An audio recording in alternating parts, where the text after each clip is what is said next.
Okay, so we have the 3 points, point A, B, and point C. We have to determine stresses at point A, B, C.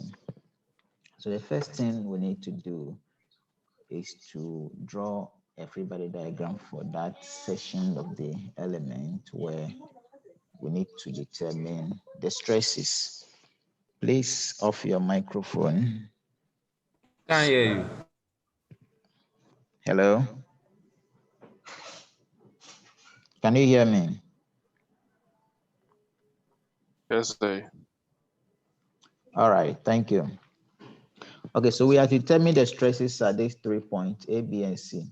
And we can do that by, first of all, determining the free body diagram for that section where we need to determine the stresses. So we can isolate that area alone. So let's say that we have that area here like this.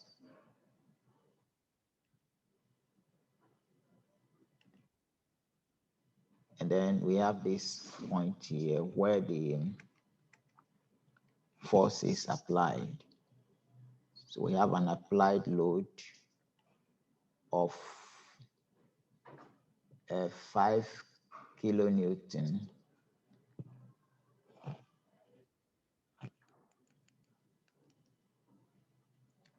in that direction. Okay, so we have here to be 5 kilonewtons.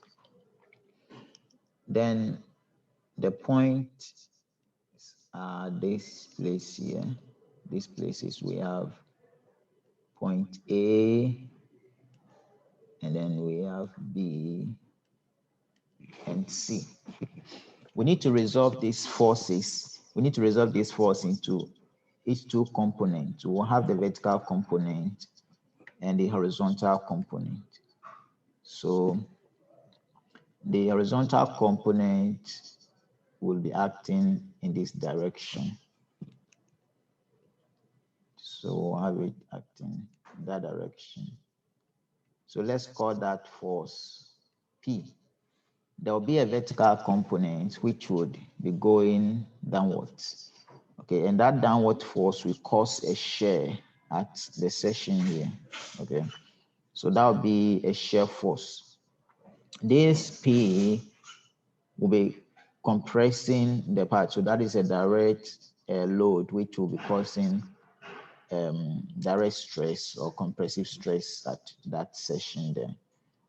So let's have the shear force V. You can have the shear force V going down. That's a vertical component to be the same as the force that will be at this point, the vertical component force here. All right. So we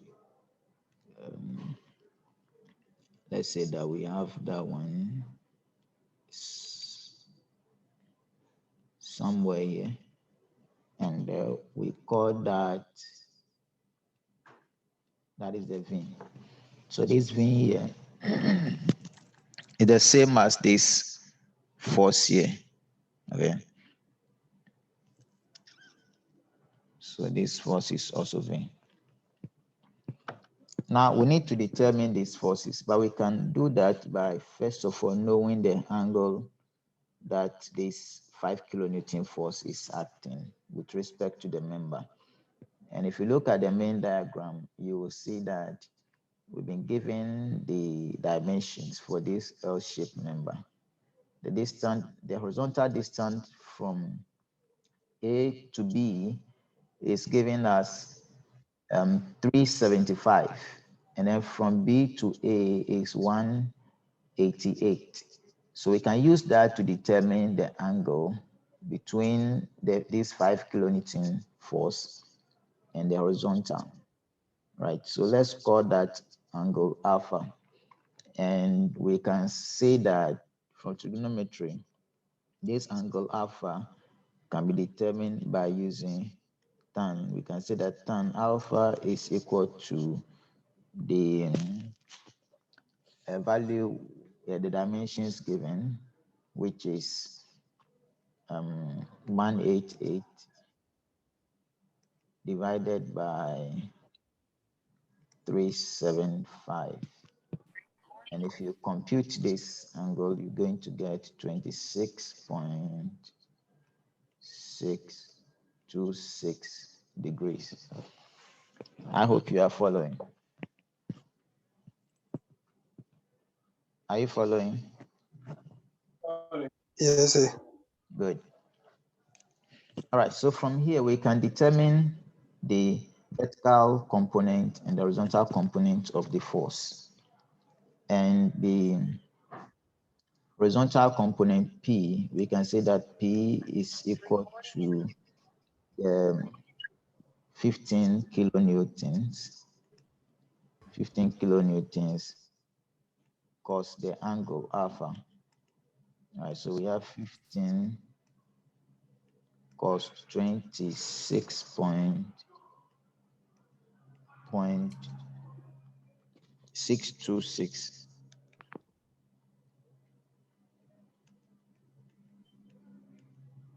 Okay, and when you calculate this, what do you get? Please calculate along with me. What do you get for that?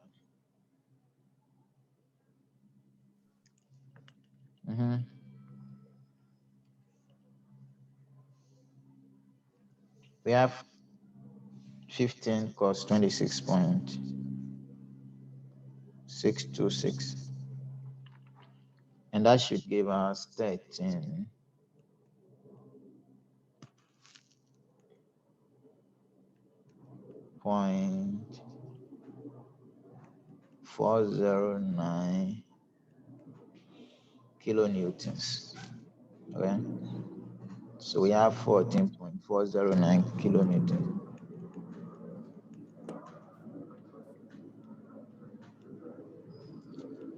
This is the horizontal force. We can determine the vertical force in the same manner. So that would be 15 sine alpha, which is 15 sine 26.626.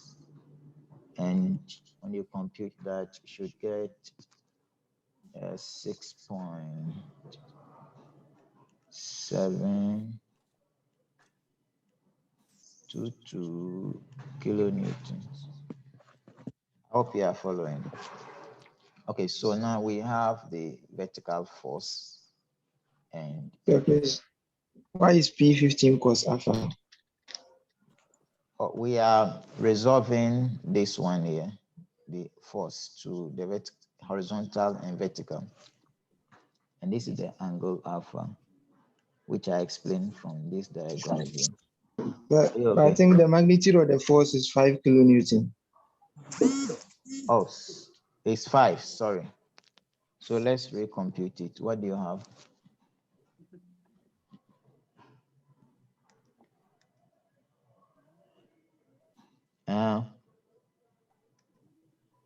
It will be 4.46. 4 point. So instead of 46. 15, we have 5.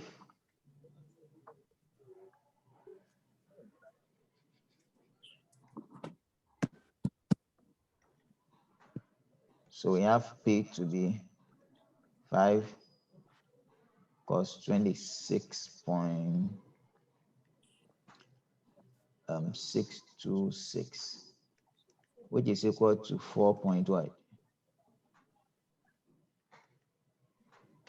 70. 4.470. Okay. 4.470. Okay, let's say 4.47 kilonewtons. And this one would be what?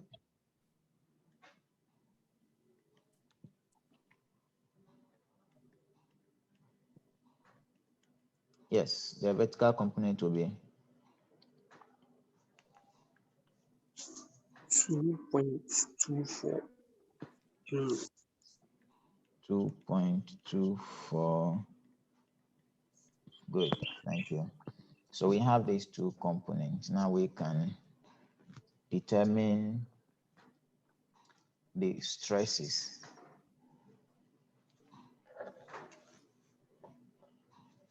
We know that the force P will be compressing the member. Okay, so A, B, C will be in compression as a result of the force P. Then also the vertical component will cause bending. It will bring about bending stress about the same plane. So the ABC will be in bending as a result of the vertical component of the force. So let's determine these values.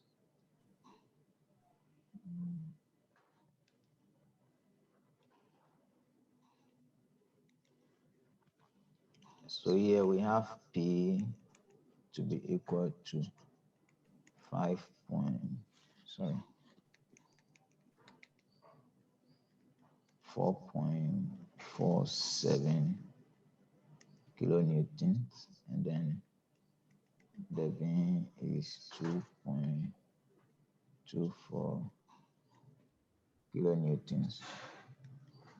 So let's determine the bending moment caused by the bending moment caused by the vertical force, and the bending moment M about ABC will be equal to the force V, right? To be equal to the force V times the perpendicular distance from the point B to the section where we want to determine the stresses. And that has been given over here as 1 point.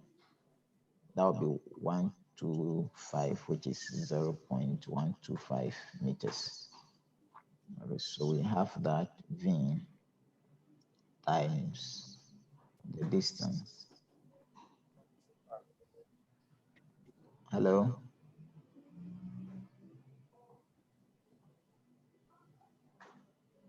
Hello? Hello. Yes. Are you following? Yes. Good. Yes, sir. So we have times 0.125. The V we have determined to be 2.24 times 10 next minute 3 times 0.125. What do you have for this?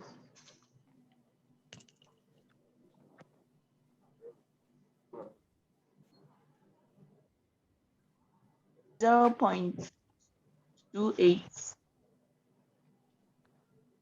0.1.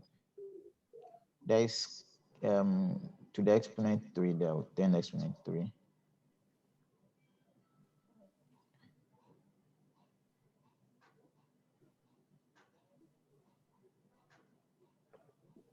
$280.1. 280.1. Okay, so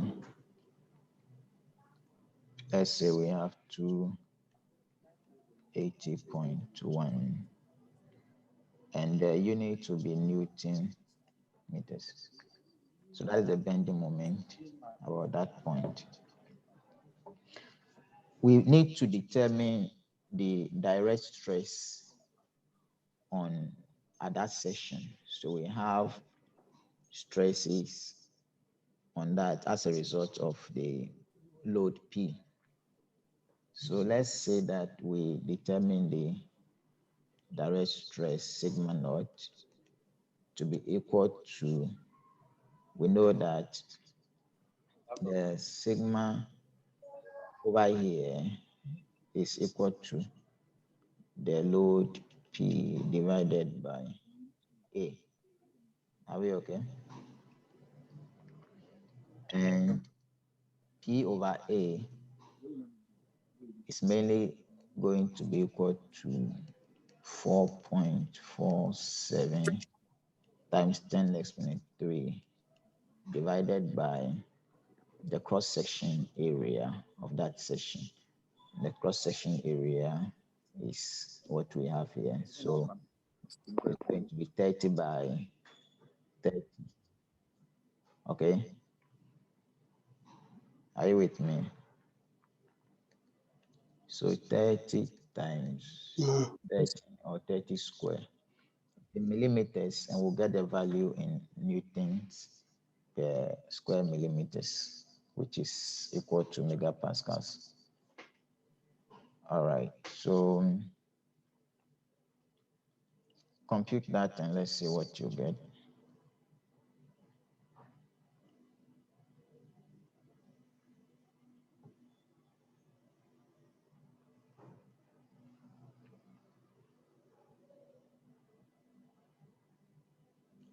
Mm-hmm. 4.9 megapascal. All right, so this is equal to 4.9. I'm having 4.96 Newton per square millimeters or megapascals, okay, which is the same as 4.96 megapascals. So that is the results for that. Now we can also find the bending stress caused by this member, this force V. So the bending stress caused by V, we know that sigma B bending stress is equal to my over I.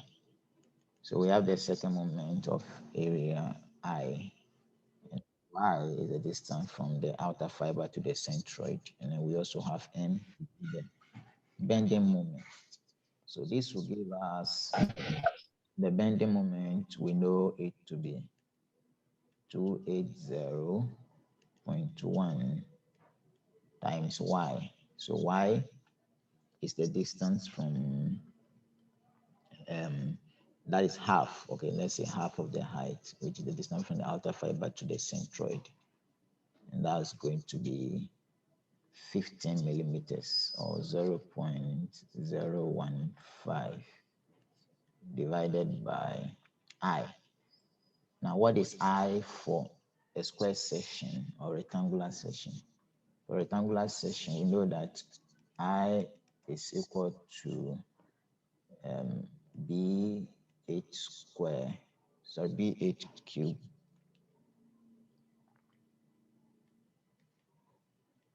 on 12. Are we familiar with this formula?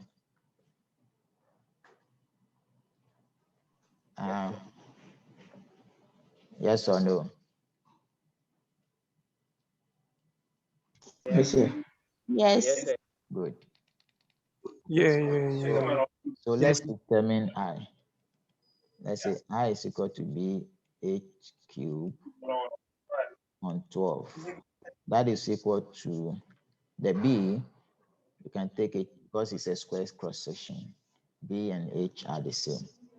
So we have it to be equal to 30. It's equal to 30.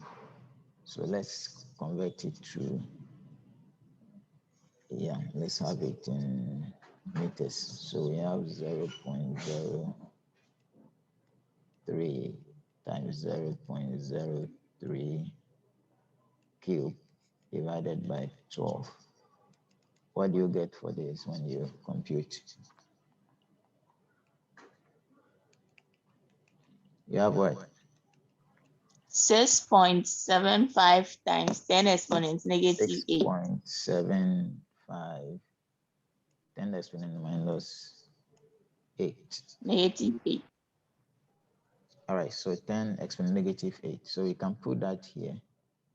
6.75 times 10 exponent negative 8.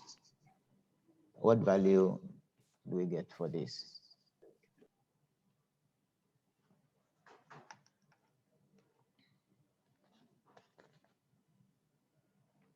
Uh-huh.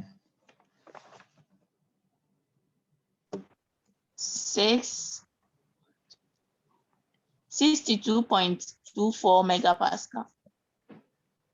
62.24 megapascals. Okay.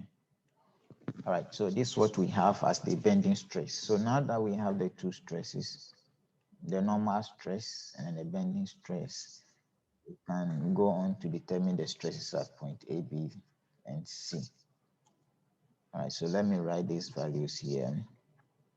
Sigma naught is equal to 4.96. And then we have sigma B to be 62.24. Okay.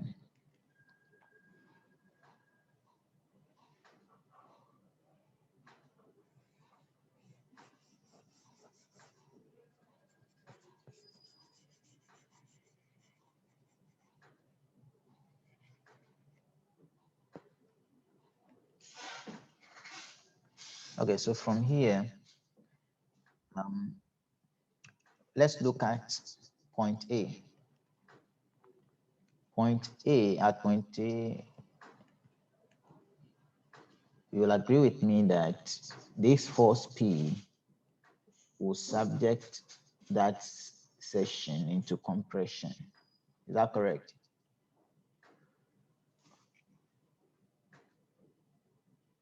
Yes, sir. Then we also have the effect of the vertical, the bending stress, okay? The bending stress. And this bending stress too, because this side is going to be, when this, the force is pulling it in that direction, it's also going to be under compression. Is that too correct?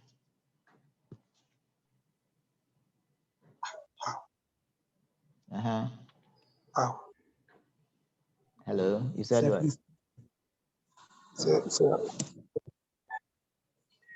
Please go back. I'm saying that the effect of this force P will cause A to be under compression. That's correct, right?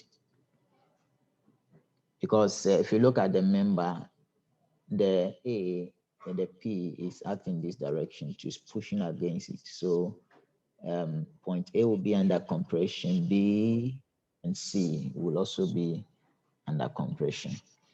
Then if you look at the effect of the vertical component, this force will cause this member to bend, okay? And if it's bending, if this is to fail, you see that it will bend in this direction. So we are going to have that section like this. So this is the point A, point B is here, and this is point C.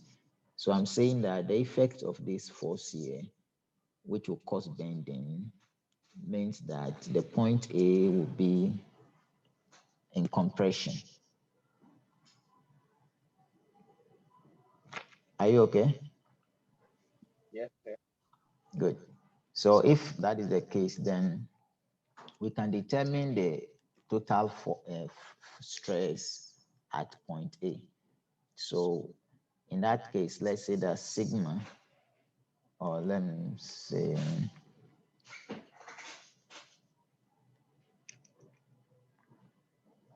that at A, okay, sigma A will be equal to the direct stress at A, all right, because it's in compression, the direct stress there will be negative. So it will be minus sigma naught minus, because the bending stress will also be in compression. It will subject that point to compression. So minus sigma B. So the stress, which is the direct stress at point A, is going to be equal to negative 4.96 minus 62.4.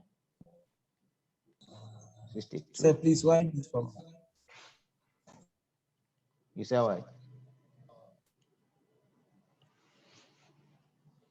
Come again. Stay away from the formula. This formula here, I'm saying that at this point, P will cause that section to be in compression. You're in agreement, right? And then V will cause it also to be in compression. So we have the compressive stress at A as a result of P to be equal to this value, 4.9 megapascals. And then we also have the Hello, sir. Yes. Sir, please, from your diagram, we can't tell whether the body is in tension or in compression, since we're only having one force which is acting axially to the member. It's not only one force. Look at the main diagram.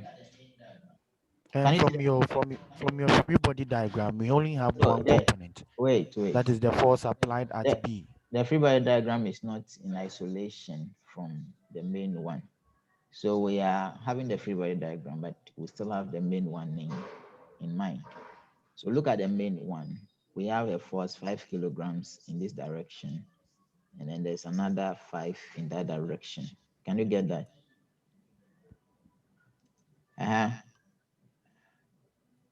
But sir, I was rather thinking if we want to tell whether it is in compression or we tell from the body, and based on the direction of the forces on the body, then we can tell. But if we are looking at it from the tensional force which was being done on point A and point B, then we can't be so confident to say that it is in compression. No, from this force diagram, we can say that it's in compression because this section here, okay, is not going to move. So we can say that here along this line is grounded. Can you see my pointer? Yes, sir. And so if this area is grounded and this force 5 kilonewtons is pushing against it, it will subject that section to compression. Okay. Are you okay? Yes, sir. Yes, so that is what we are doing here. So this free body diagram is not alone. We are still working with it, but in relation with the main one. Okay. All right. Thank you, sir. Welcome. So here, because to be in compression, we are going to have two compressive stresses at point A. Okay. And because they are all compressive stresses, means that the sign should be minus to show that it will be in compression. So we have negative 4.96 and then another negative 62.24 in megapascals. If you add these two, what do we get?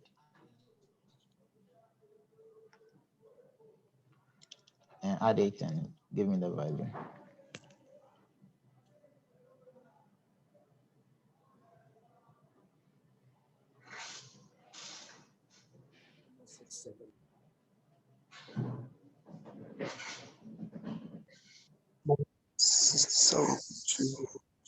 You have what? 67.21. So negative 67. 7.21 megapascals. 21 megapascals. Okay. So we are done for the first one. We've been able to determine the stress at point A, which we've named sigma A. Now at point B, so we have point B now. At point B, if you look at the diagram, you'll see that the main one, you'll see that the B is located at the center of the section. So you can see from here, we have 15 millimeters. That's the distance from B to the outer fiber upwards. Then we also have 15 millimeters from B to the outer fiber downwards. So that tells us that B is along the neutral axis of the section. Are we in agreement? Sir, please go over. I'm saying that this B is located at the center of the section because the distance from here, all right, this distance is 15, and then down here too is also 15 millimeters. You can see that from here, the main diagram. Can you see it? Yes, sir. Okay, so it means that this B is located along the neutral axis of the section.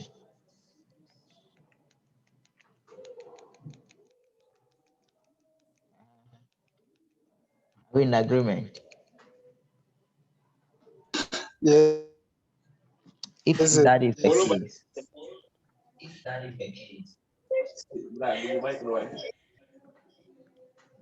please, if you are not asking a question, mute your microphone.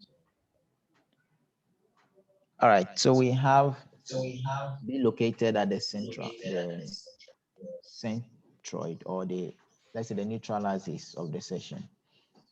And there's something we call transverse stress or longitudinal shear stress, which I explained to you in the other lecture in class the other time, that this longitudinal shear stress will be acting along the neutral axis. Okay, so when the Please, we can't hear you. Hello, can you hear me?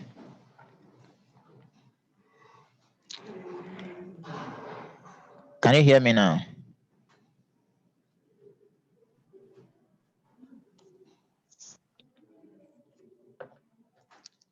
I'm waiting to continue.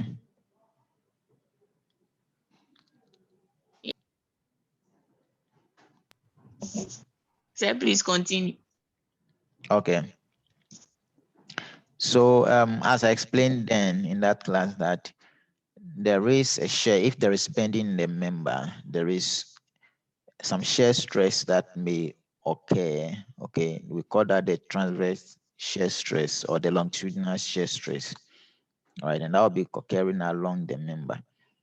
That shear stress is maximum at the neutral axis. And we know that at the neutral axis, there is no bending stress. Okay, at the neutral axis, because the neutral axis will neither be in compression or tension, and will not have any bending stress at the neutral axis. But we are going to have that shear stress there, which is a transverse shear stress. And then the other stress we'll have at point B will be the compressive stress as a result of P, this load P. Again, if we'll come back to A, at A, the longitudinal shear stress is 0. At B, the longitudinal shear stress is also 0. So the only place we will have longitudinal shear stress will be at B. C, no shear stress. A, no shear stress due to this loading that we have here. But we are going to have the longitudinal shear stress occurring at B.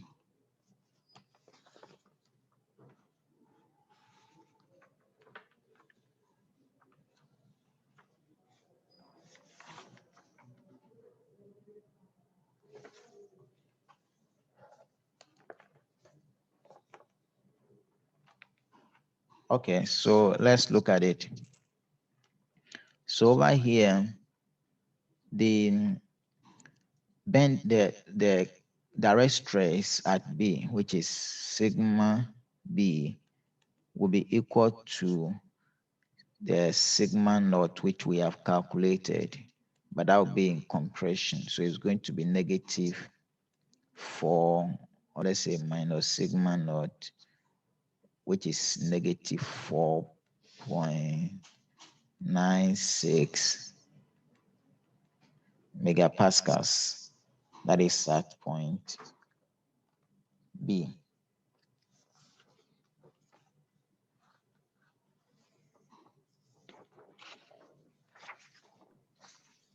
Are we okay? Sir. Sir. Yes, talk. Sir, please, what does the sigma naught represent? That is the normal stress we determined. Did you join the class from the beginning? Yes. Hello? Yes, so we have determined Hello. sigma naught as the direct stress as a result of the force P. And then the sigma B is the Yes. bending stress. Are you okay? Yes, please, sir. Okay. So we'll have a bending, we will have a stress at B.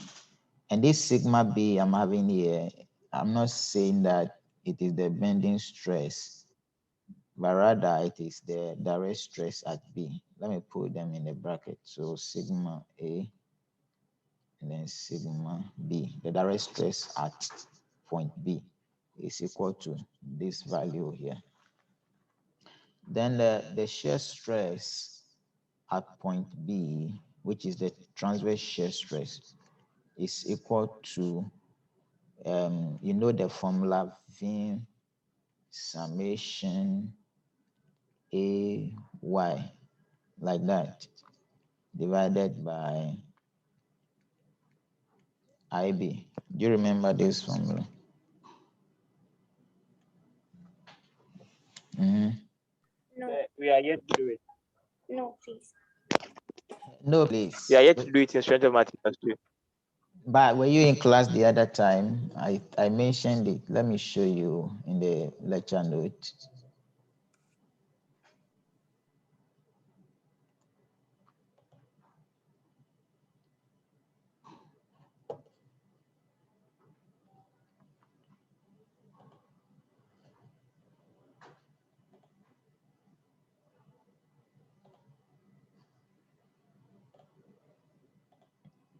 Can you see this formula here?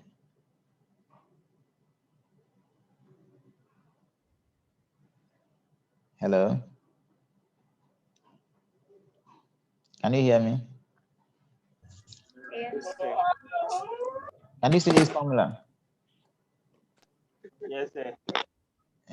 Didn't we talk about it in class? So we don't remember. You said? Hello? Hello. You said what? So we talked about it. Yes, so that formula. And we know that the A is referring to the area of the portion of the cross section between the point where the shear stress is required and the outer fiber, that is A. The B is the width of the cross section. We have I, which is the second moment of area. Then Y is the distance from the neutral axis to the centroid of the main area. Q, which is V. I said that should be V. The V here is the shear force that is acting on that cross section. Okay, so that is the formula we are using here.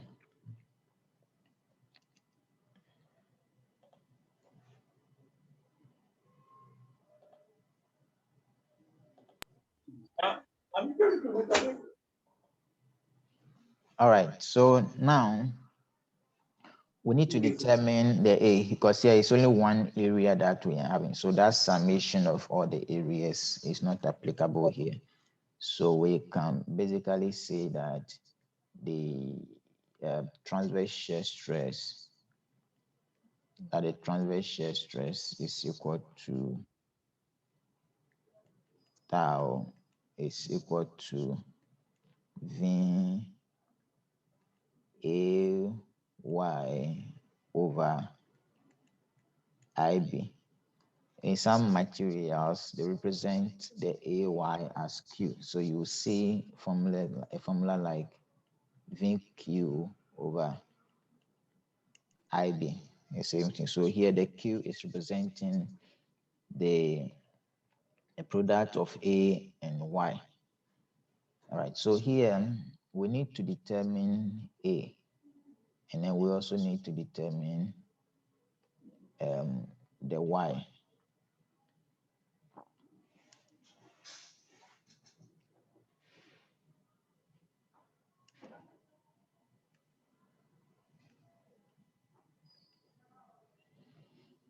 Okay, so we can say that if you look at the section where we have to determine the shear stress, let's say we have something like this. Let's take this one to be the square section. The neutral axis is along the center. Okay. Then the shear stress, we want to determine it along this point, this line here. So B is along this line on the section. And the area from B to the outer fiber of the section is this area here. So that is the A we are looking for. Then Y is the distance from the neutral axis, okay, the neutral axis to the centroid of this area. To the centroid of this area is located halfway on the area. All right, so the distance from that point to the neutral axis is the Y. So Y is from that to this point. So that gap is Y. And this area is A. All right. If we look at our section, the distance here is 30 millimeters. We know that one, which is this. Then this side too is 30. So this side too is 30. So it means that halfway, which is from this distance, the distance from the distance from here to here, 30, and then from here to that is what? That will be 15, okay? We can say that Y will be equal to 15 divided by 2. So Y in this case is what? What's the value? Are you there? 7.5. 7.5 millimeters. That is the Y. Okay. So we have that. V is the shear force. We know it. I. Have we calculated for I? I think we have. We have a value for I. B. We also know the I is the I of the whole section, which we calculated it earlier. And the B is the width, which is 30. Then we have V in shear force A. So we can calculate A.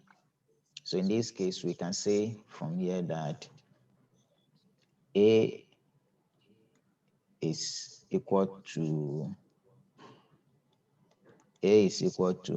what value?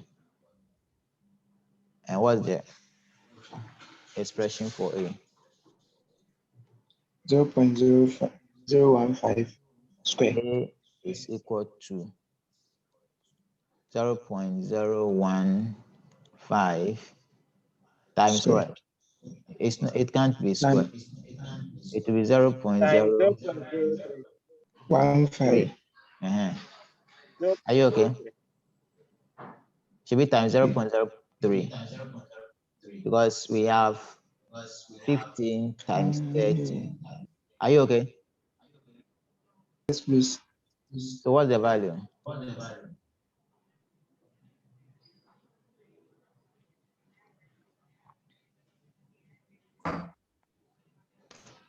4.5 times 10 exponents minus 4.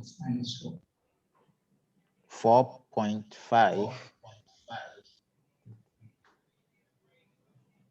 times 10. The power minus 4. Sorry. 4.5 minus 4 as the area. Then what will be y? Okay, y is 0.0075. So we can say that tau is equal to v. The v is what?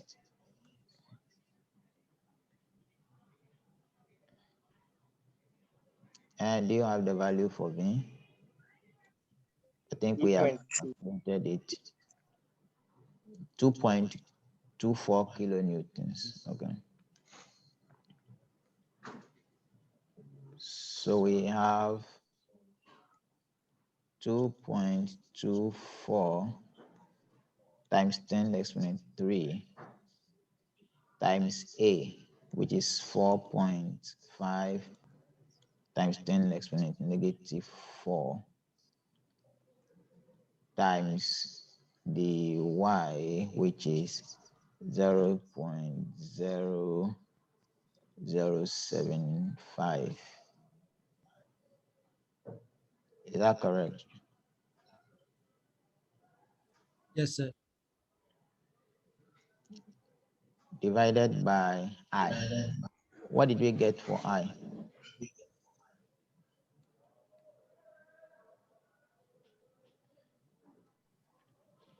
6.75. The I is, I think I've cleaned it. 6.75 times 10 exponent negative 8 6.75. times 10 exponent negative 8. Okay, 6.75 times 10 exponent negative 6 or 8? 8. 8. Okay.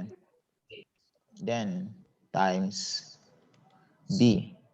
And B is the width of the section, the whole section, which is 30 millimeters, so 0.03. Compute this and see what you have.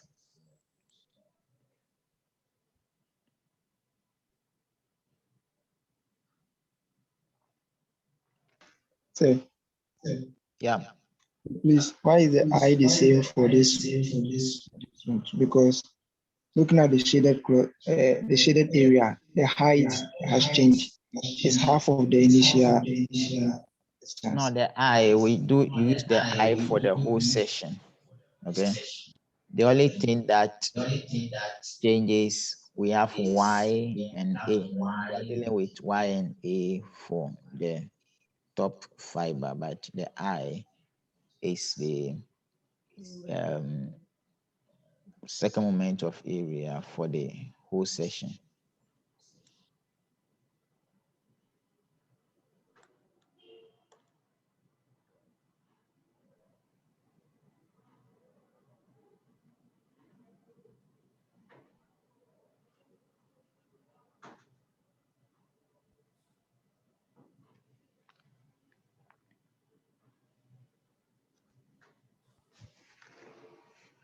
Mm-hmm.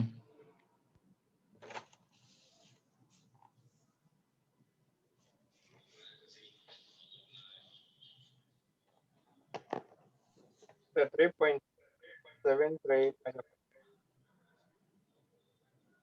3 point. 7.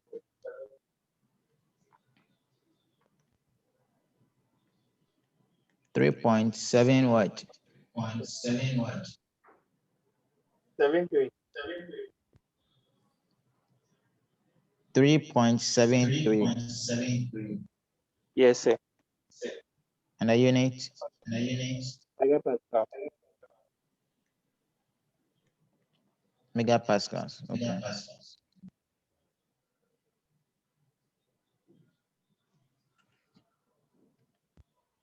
Any question?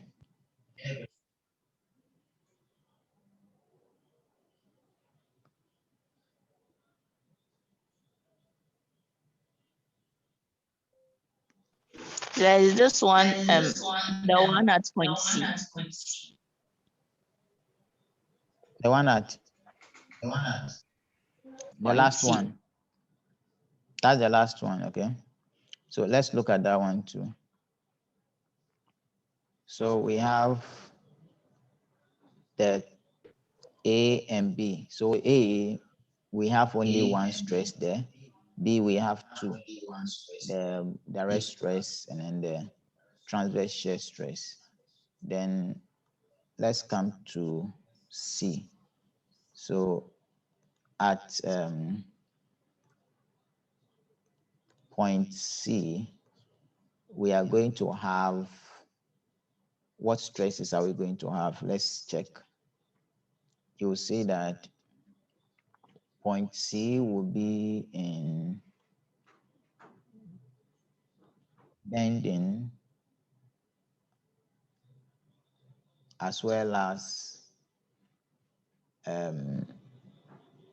compression. So this is the point C. At point C, you see that the member will be stretching. So this is point C. It will be stretching. So that section will be in tension.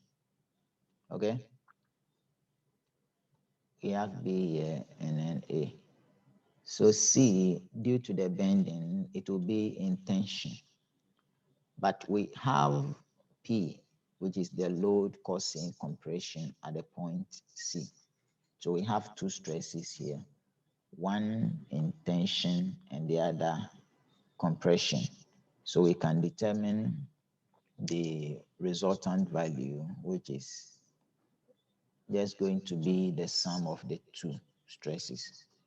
So we know the compressive stress to be 4.96 megapascals. And then the bending stress, we know it to be 62.24 megapascals. So in effect, we are going to have the stress at C, say sigma C, to be equal to the compression one have to be negative because that one is in compression, and then the other one will be positive, which is the one that will be in tension. That is the bending stress.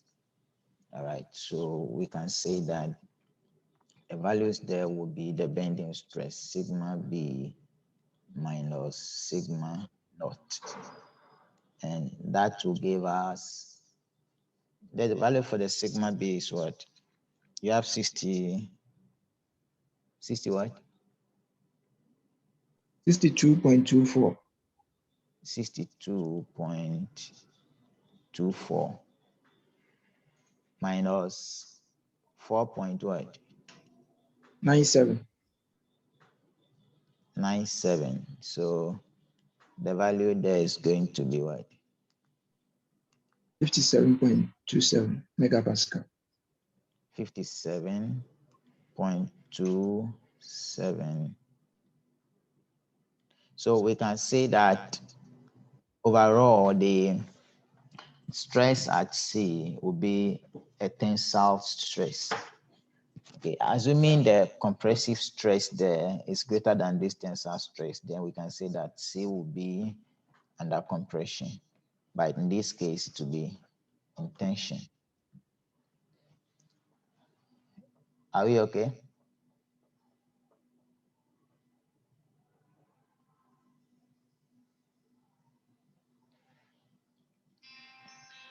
Any question?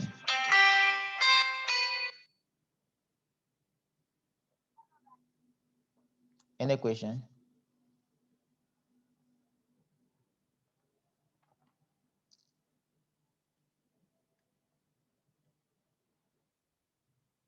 Hello? No question. I hope we understand. Yes, please. Okay. Yes, So sir. assuming, yes, Sir, yeah.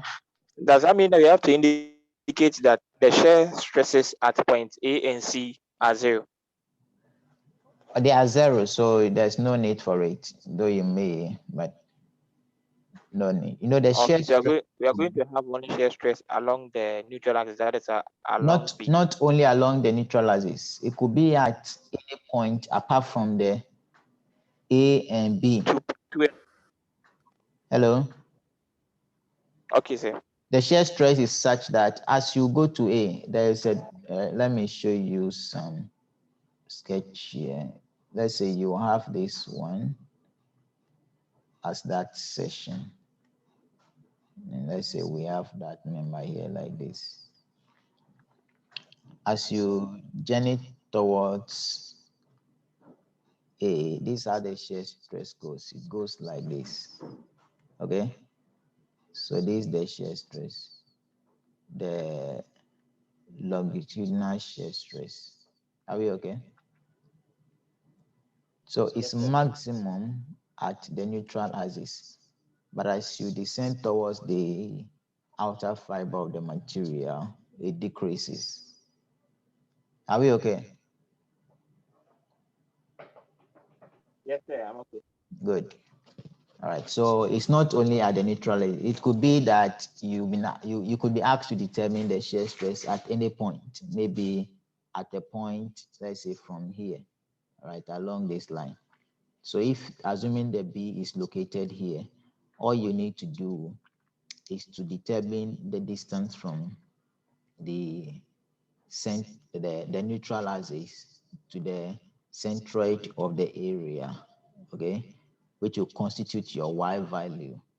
Then the area, which is A, will mainly be the area from where you are to determine the shear stress to the outer fiber. That will be the A. Then all the other things remains the same. Are you okay?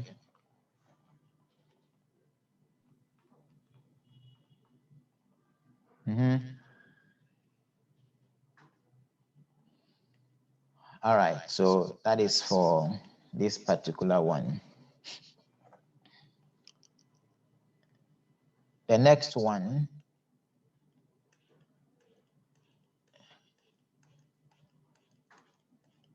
I'm giving you the next one as an assignment, okay? And that is example 3 in your handout, in your lecture note. You do it and submit. Let's go to Submit when? submit next week, Monday. Say we beg. Why are you begging?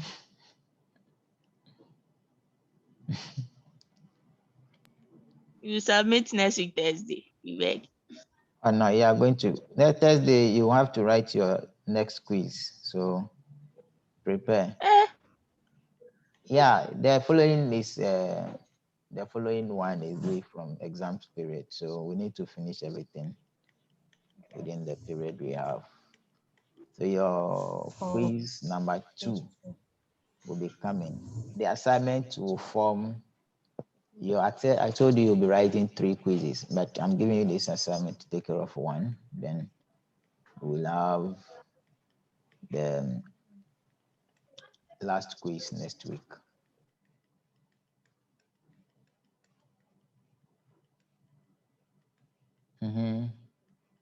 So what will be the format? Format of what? The quiz. Monday, I'll tell you, but prepare. It will involve some calculations and maybe mix up.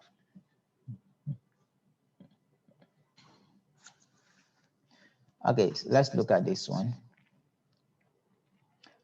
The last one we looked at, that is the example 1. We were to determine the stresses at A and B. In that one, we went extra to determine the principal stresses at these 2 points. Let me share that screen.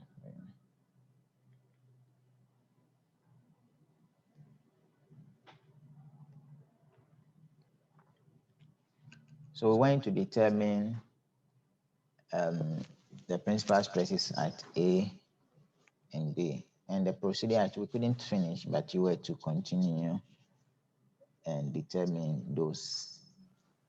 Sir, please, we can't hear you. Your voice is very low. I'm saying that in the last class, we looked at this question. Can you see it? And we were to Yes. determine stresses at A and B. So in that case, we went ahead to determine principal stresses. I ask you to go and continue. Did you continue? Did you finish it? So I have a question. Ask the question. So please, for the example 1, the question said we should find the stresses. Yes. We continue to find the principal stresses. Does that mean that if I don't find a principal stress, I'm wrong?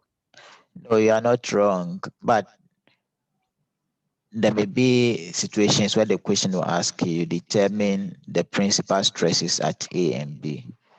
In that case, you will have to. We went extra in that question to determine the principal stresses, but this question is just asking for the stresses at A and B. So in this case, where we stopped by determining the stresses, that should be okay. Okay, sir. Thank you.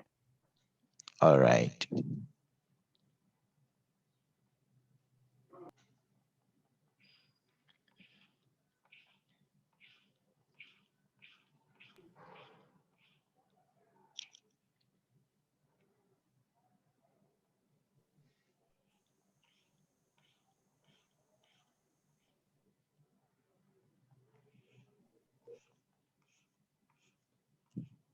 Okay, so let's look at this one.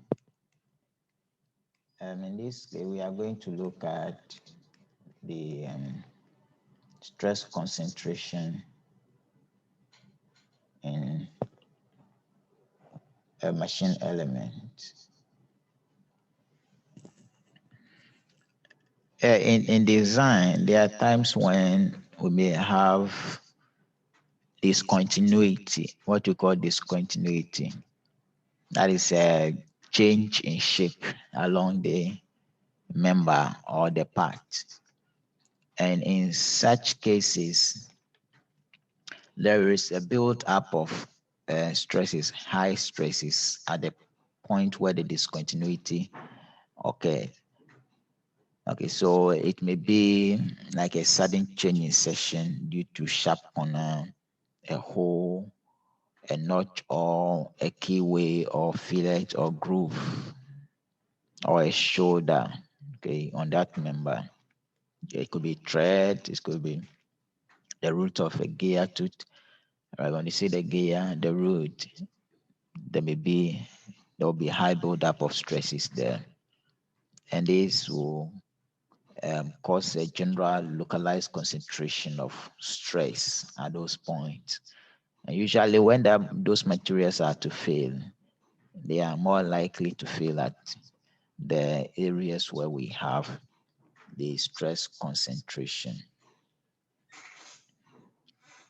Okay, so imagine stress concentration can be denoted by stress lines associated with fluid flow through a channel. If you look at this, for instance, let's look at this diagram.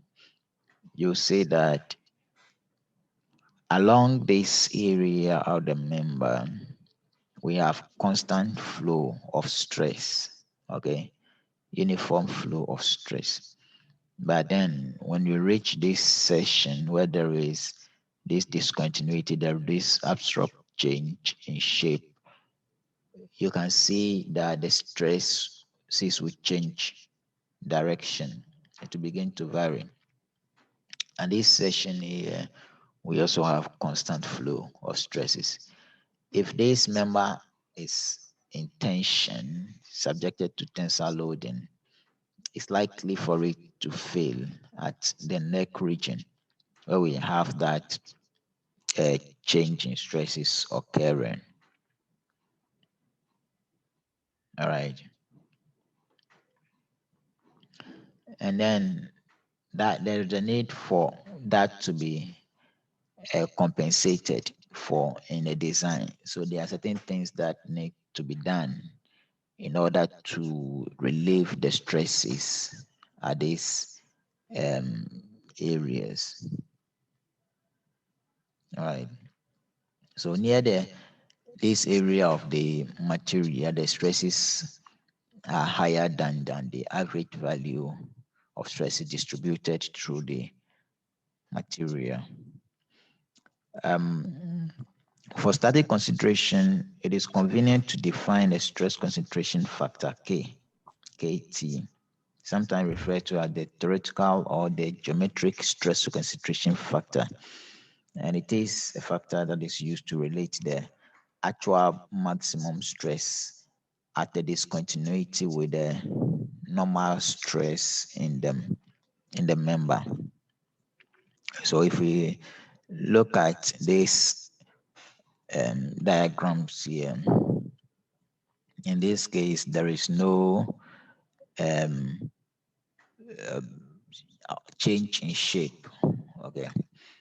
And we can see the distribution of stresses are constant along that line. And this is the nominal stress distribution, and it's uniform. But the stress distribution that may occur as a result of that change in shape, abrupt change, and notch, fillet, or whatever, will differ from the nominal stress. Okay, so if we look at this area, for instance, you will see that if we take a section along this area here, we're going to have uniform distribution of stress. But along the surface where there is change in the shape of the member, the stress distribution will vary. So you will see that the stress, you may have a stress which is higher than the nominal one, which we call the maximum stress in the member. Okay, so the stress concentration factor is a factor that is used to relate the nominal stress with the maximum stress. Theoretically, the stress concentration factor is equal to maximum localized elastic stress divided by the average stress or the nominal stress, and is denoted by KT. So KT is the symbol for that. Stress concentration factors KT for normal stresses, and then KTS for shear stresses are defined as follows. So here we have KT to be equal to sigma maximum, which is the maximum stress in the section, divided by the nominal stress. And then for shear, we have the maximum shear stress in the section divided by the nominal stress. The results obtained from mathematical or experimental investigation to determine the theoretical or geometric stress concentration factors for a large variety of different geometries and loading conditions are available. So then we have tables that are there. All you need to do is to use the geometric properties of the particular element, machine element or part. Then with that, you can determine what the stress concentration factors should be. Then you can use that to determine the stress is distributed in the material. Okay. Where ductile materials are concerned, if the load is applied slowly and only small number of times, a redistribution of load will occur due to yielding. And as a consequence, the effect of stress concentration is not important. So the stresses may redistribute again, okay, and again. But in cases where we have brittle materials, this is is generally not, because local yielding does not occur, right? And because of that, stress concentration have to be considered. Under fluctuating or cyclic load, stress concentration is important for both brittle and ductile materials, and shall be needed to be considered accordingly under fatigue loading. The stress concentration factor, KT, depends only on the type of size of the discontinuity or on its geometry, and therefore it is commonly called form stress factor. Okay. And the actual stress concentration factor is different from the form stress factor, KT, since it depends on the material and the type of loading also. But we approximate with the KT. The effect of actual stress concentration factor is less than the form stress factor. The form stress factor, KT, and the actual stress concentration factor, K, are connected with this formula here. So K is equal to 1 plus Q in brackets K minus 1. And then the Q is the index of sensitivity, which we can derive from this equation as equal to this equation here. And the methods of reducing stress concentration, there are different methods of reducing stress concentration, because we know that the stress concentration is not it may not be desirable, but we may not be able to avoid it, because we have to introduce certain let's say certain features into the parts or the machine element which are necessary. Something like a keyway, it has a purpose that it serves on a shaft, and maybe the gears are designed that way so that it will be able to transmit power from one point to the other. And without the introduction of the gear teeth, it cannot serve that purpose. Okay, but as we introduce the gear, the teeth of the gear, we introduce that stress concentration, which will occur at the root of the gear teeth, and that may cause the gear to fail prematurely. And in order to prevent that, we need to do something. Okay, and so there are possible ways that relief of stress could be done. And this could be achieved by properly forming the part, all right, by employing fillets of sufficient radius, or by avoiding perforations. In cases where we can avoid it, we have to, but where we cannot, we need to ensure that those parts are made in a way that will allow stresses to flow smoothly, that it will not really concentrate so much at the point which may cause the material to fail.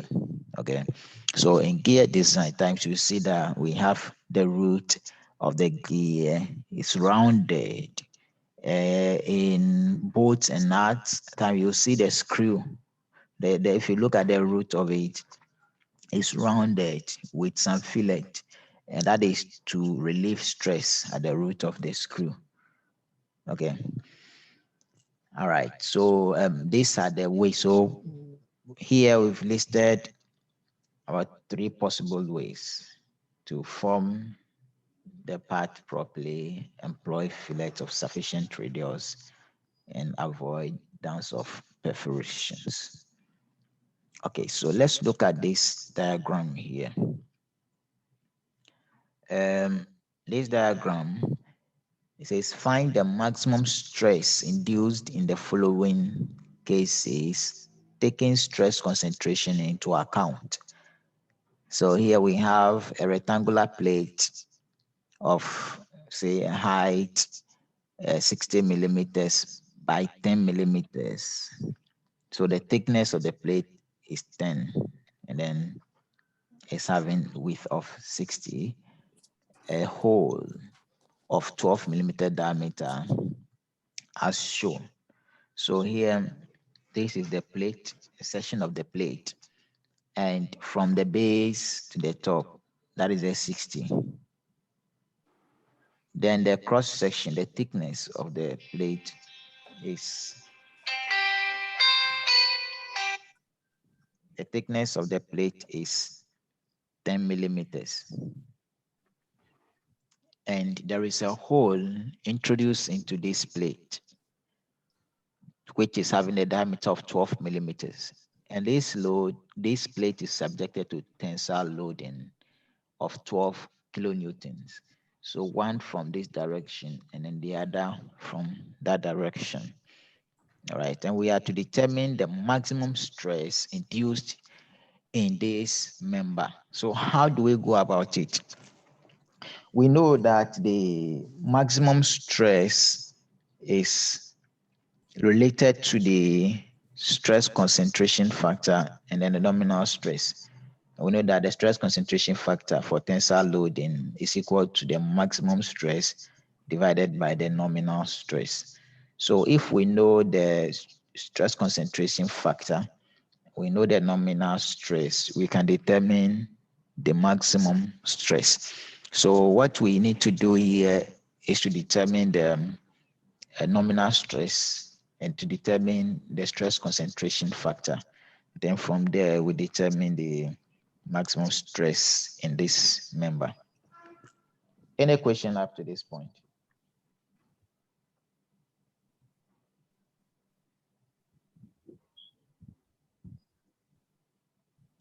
Any question?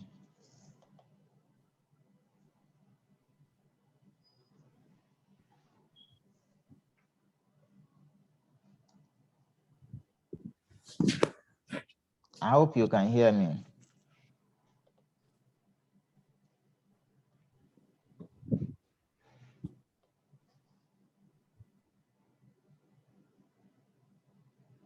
Hello?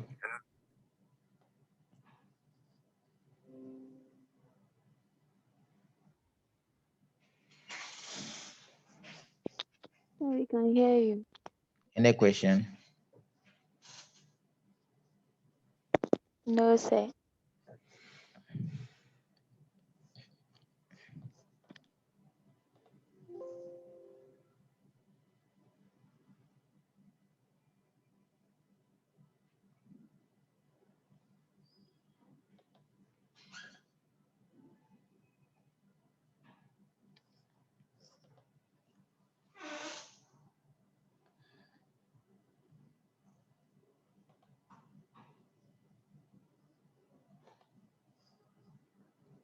I hope you were seeing my screen when I was explaining.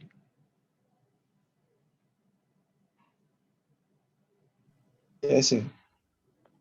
Okay. But your voice was breaking when you were about to end. Oh, When all you were right. about So, to end, your voice was not come, so we didn't hear what you said last. but did you get the explanation up to this point? Not. Yes, sir. Okay.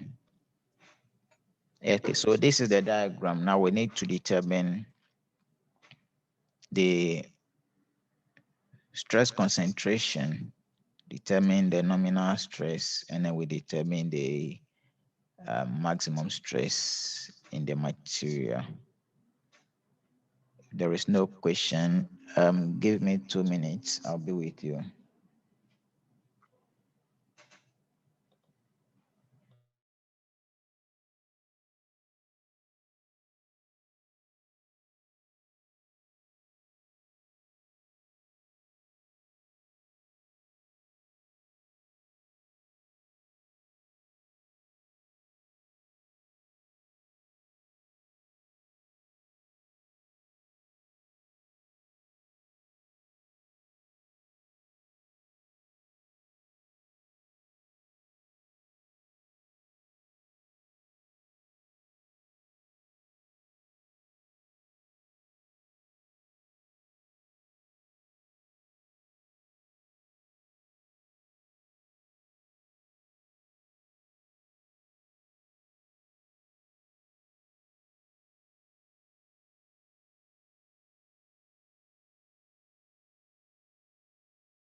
Hello? Are you on? Yes, sir. Good. Okay, so we are going to look at this. Let me put it.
Sorry, I'm trying to set up my whiteboard so that we continue.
Hello?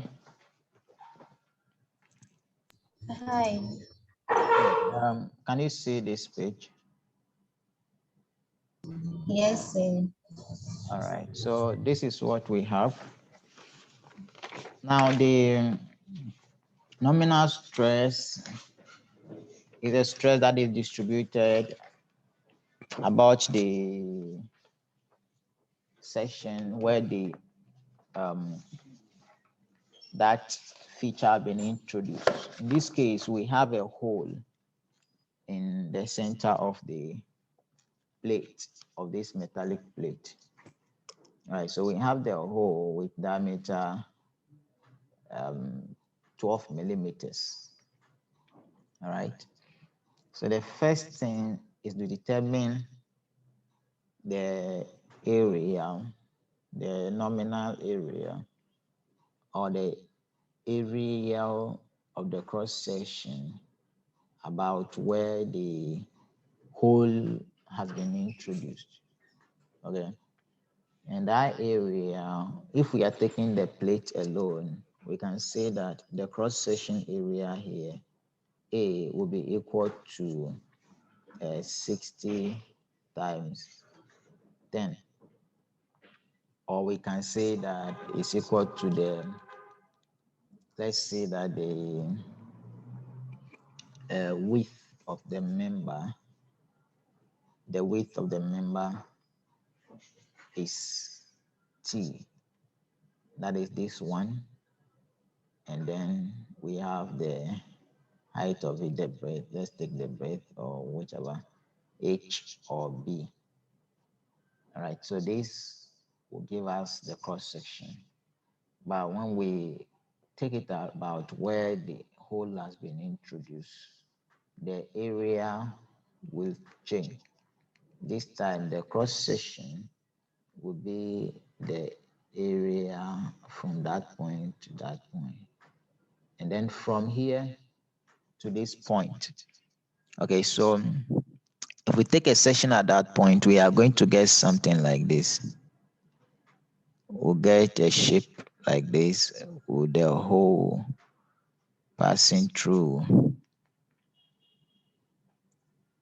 And then we have this area and this area here. Are we okay? So this is the area we need to determine. So this area will basically be equal to, let's say that B, which we can say is the width of this plate, or the height, minus D, where D is the diameter of the hole, times T, where T is the thickness. Okay? And that will be equal to 60 minus 12 multiplied by, Sir, please, I don't understand. you said, what don't you Please, understand? nominal stress. We have not done How that yet. Now we are determining area. the area, What don't you understand about the area? the B minus D or into bracket T. I'm saying that, do you understand this one here? This one? You understand this shape I drew here? No, sir. Mm, okay. Let me look at it again.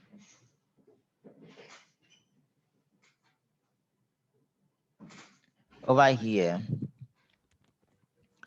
Please, before you continue, in some books I see them giving us a chart.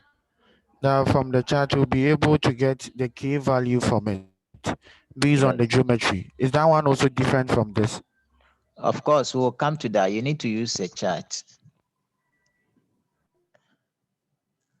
We need to use a chart, though it wasn't given in the handout, but we need to use a chart to determine the KT based on the geometry. All right. But we have not reached there. Are you okay? Yes, sir. Good. All right. So from here, I'm explaining that area again. So that area, I said that is the area which is determined along where we have the hole. Okay. And this hole has gone through this member. So if you take a section along that line, if there is no hole, this is the cross section we are having. Okay, so this section we are having is at a point where there is no hole in the material.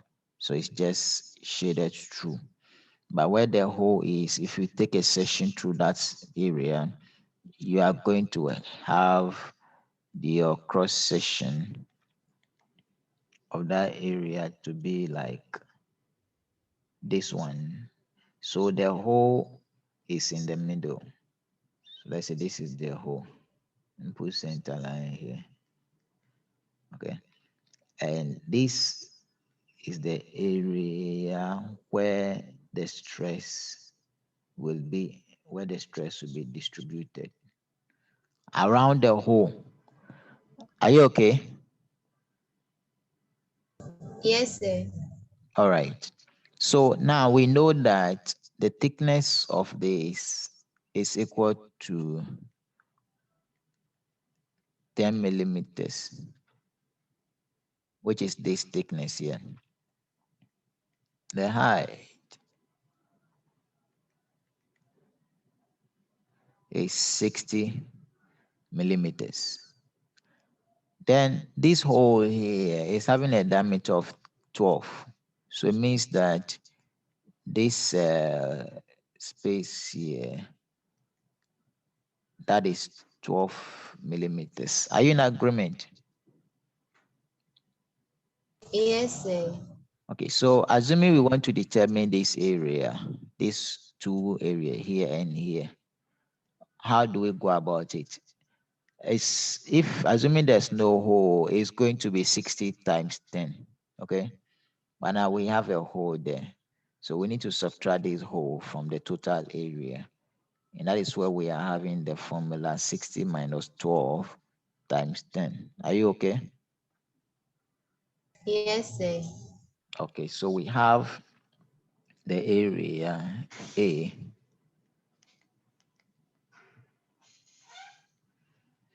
So we have A to be equal to 60 minus 12 times 10.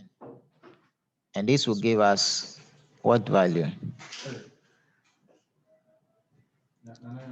What do we get from What? there? Uh, 480 480. millimeters square. 80. 80 square millimeters. 480 Yes. millimeters, Squared. Squared. square millimeters. Okay. Yes. Now that we have the area, we can determine the nominal stress, and that is the stress distributed along that cross section which we have just determined. Okay. So the nominal stress sigma norm is equal to the load, all right, the load, which is the tensile load provided, say W over A, and that will be equal to 12 times 10 exponent 3 divided by 480 millimeters. So this will give us the value in megapascals. What's the answer?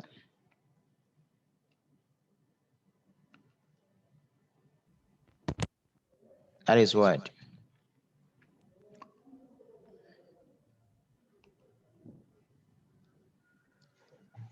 Mhm.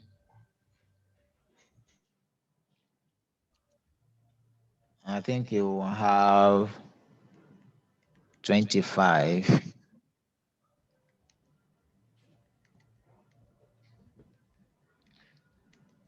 newtons per square millimeters or megapascals.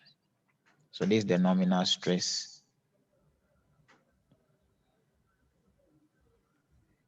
Are we in agreement? Yes, sir. Okay. Now to determine the stress concentration factor, we need to use the geometry to do it. And there is a table where we can read the stress concentration factor based on the geometric values. And what we need to determine first is to determine the ratio of the hole that has been introduced to the width of the plate or the height of the plate. The hole is introduced here. The height is 60 millimeters. So we can say that the ratio D divided by B, where the D represents the diameter of the hole and the B represents the width of the hole, which is 60. So this will give us 12 divided by 60 equals what value? That should be 0.2. We have a table where we can determine the value of KT based on this information we are having.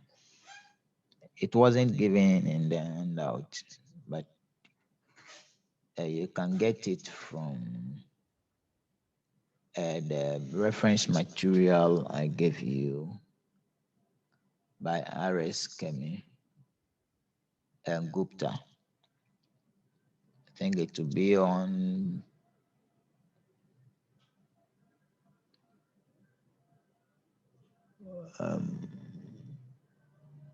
to be on page, I think it's on page 190. Okay, so table 6.1, we have theoretical stress concentration factor for a plate with hole of diameter D in tension. Okay, so in our case, we have it in tension. And on the table, let me show that, let me project that one.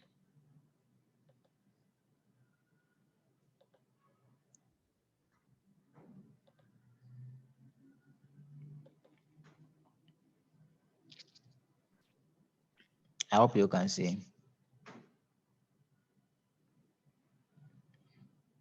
So on the table, we have the ratio D over B. And D over B on this table, we obtain in our calculation 0.2. So 0.2 is located here. That's the value. And the corresponding stress concentration factor is 2.5. Okay. Assuming you calculate for this ratio D on B, and you don't get a value within this range or that is on this table, you can use interpolation to have a corresponding value for KT. And interpolation, I know you are not new to it. Are you?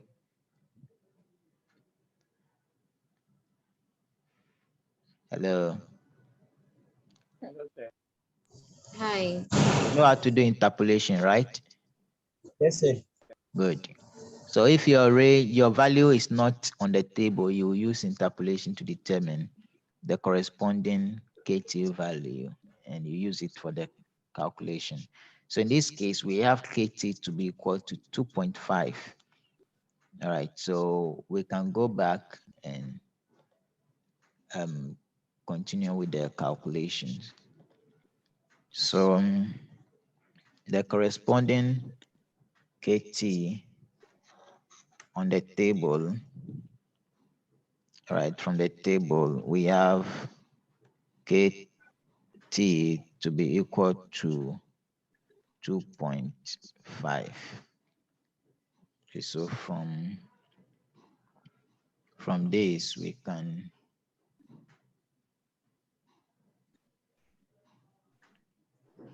determine the maximum shear stress. Sorry, the maximum stress in the member. We know that KT is equal to sigma max divided by sigma nominal. We know KT, we know the nominal stress. So the maximum stress, we can simply determine that by sigma max is equal to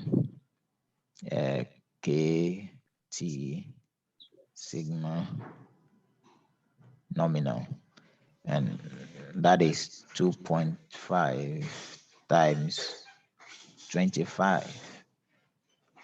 The value is what? What's the answer? 62.5, I guess. 62.5 megapascals. Okay. And let's look at the next one.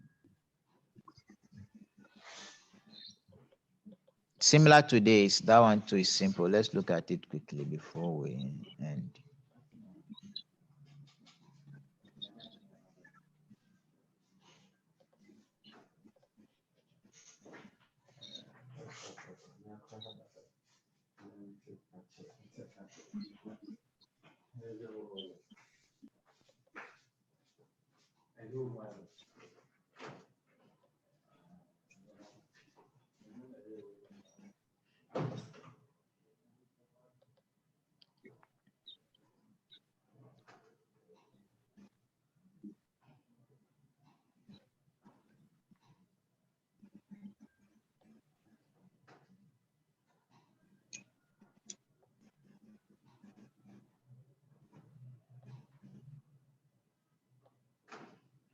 Okay, so this time it's like a shaft with a shoulder having a fillet at the shoulder. All right, so over here too, we are to determine the maximum stress in this material. And again, we need to determine the nominal stress. Then after that, we determine the KT, which is the stress concentration factor. Then with that, we can determine the maximum stress. So let's look at the nominal stress. And the nominal stress in this member is the stress that we can determine at the smallest cross section. Are we okay? Yes, sir. Good. So over here, if you take a cross section, along this area, we have the largest diameter there, and the area is large. But here we have a smaller diameter, and that is where we determine the nominal stress with the cross section at the smaller diameter area. Okay. So the A is equal to pi d square of 4. And this is the D we are using. So we have pi times 25 square divided by 4. The answer is what?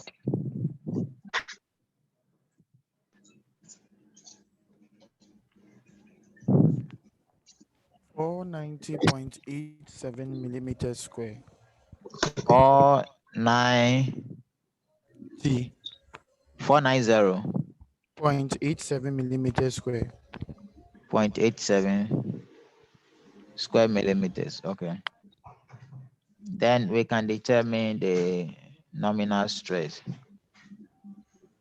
The nominal stress is equal to the load on that area divided by A. So we have 12 kilonewtons divided by 490.87.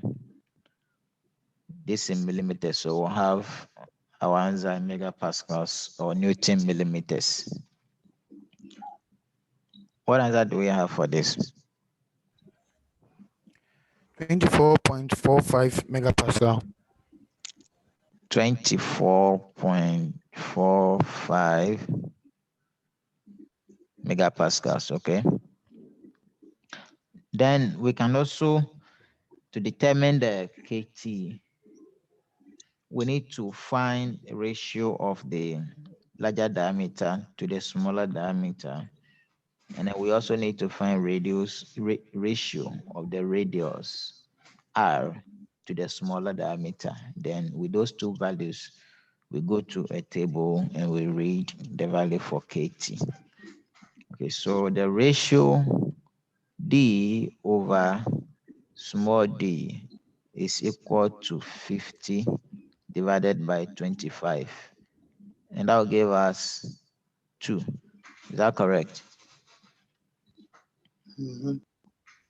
Then the ratio R divided by D is equal to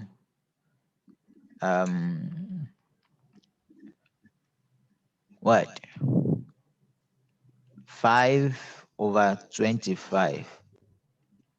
And that'll give us what answer? 0.2. Is that correct? Yes, sir. Okay, so we have another table where we can read the values for this. So let's go back to the book and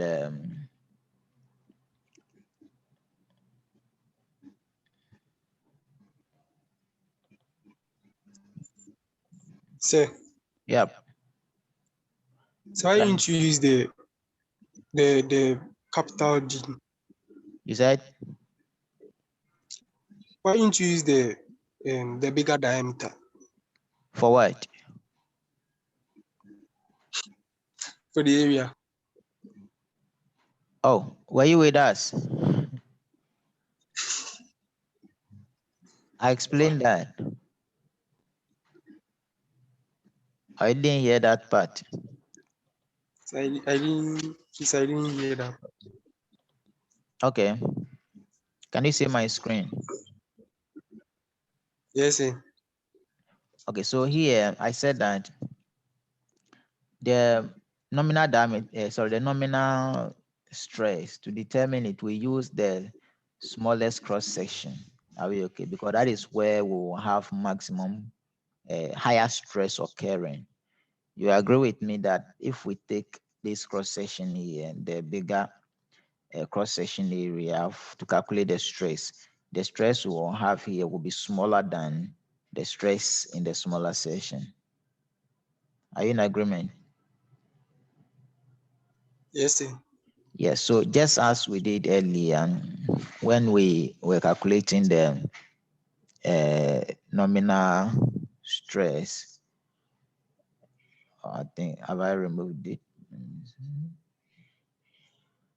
Okay, no worry. Okay, when we were doing that, we used this smaller area, which is the cross section where the hole have been introduced, and that makes the cross section area of that side to be smaller. Okay, so that is what we use for the nominal stress calculation. In this case, we have two sections of the shaft, okay, of this rod. This area is smaller, that side is bigger. To determine the nominal stress, we use the area with smaller cross section, and that is the area with the small d. I hope you're okay. Yes, sir. Okay. So now let's go to the table. And on this table, we can determine the KT, and this for theoretical stress concentration factor, KT, for stepped shaft, okay, with a shoulder fillet or radius that is in tension. Okay, so if there's radius in tension, first we need to determine the ratio capital D over D, to the ratio of the bigger cross section, the bigger diameter to the smaller diameter, and also determine the ratio R on D, the ratio of the fillet radius to the smaller diameter. We obtain two values. For D, capital D on small d, we had 2. Okay, so that 2 is here. Then the R on small d, we got 0.2. And the 0.2 is this one. So you pick that column and then that row where they will match. That is the KT value. Are you okay?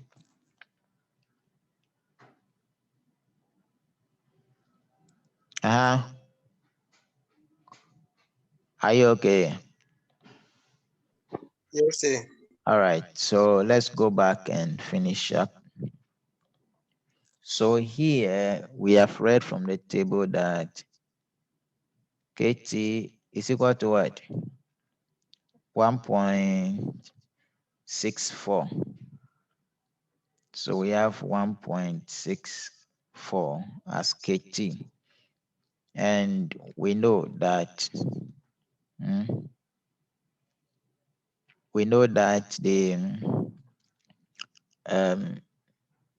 KT is equal to sigma max over sigma nominal.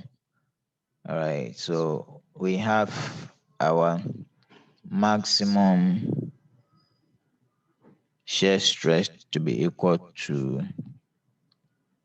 KT times the nominal shear stress, and that will give us 1.64 times 24.45. What is the answer?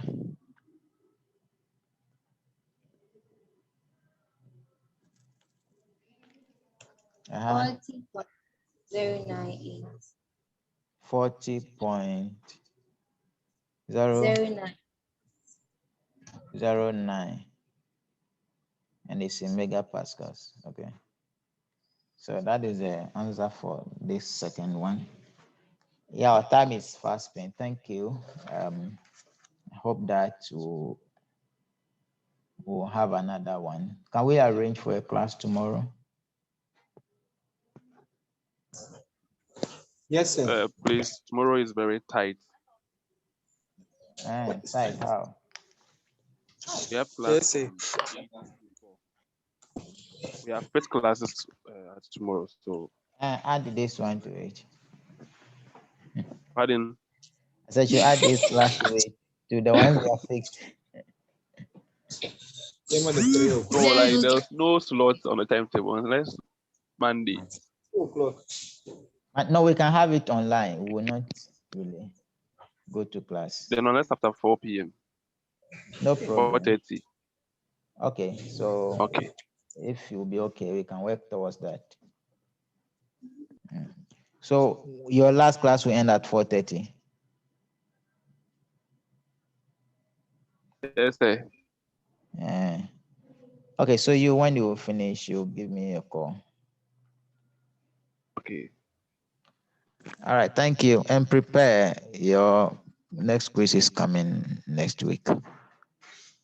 And the exams too is coming. I've already submitted the questions, so ensure that you read, you revise, go through the lectures we've had. I will submit these videos to you on the VLA so you can get access to it. All right, thank you for coming. God bless you. Have a nice day. Sir. Yes. Sir.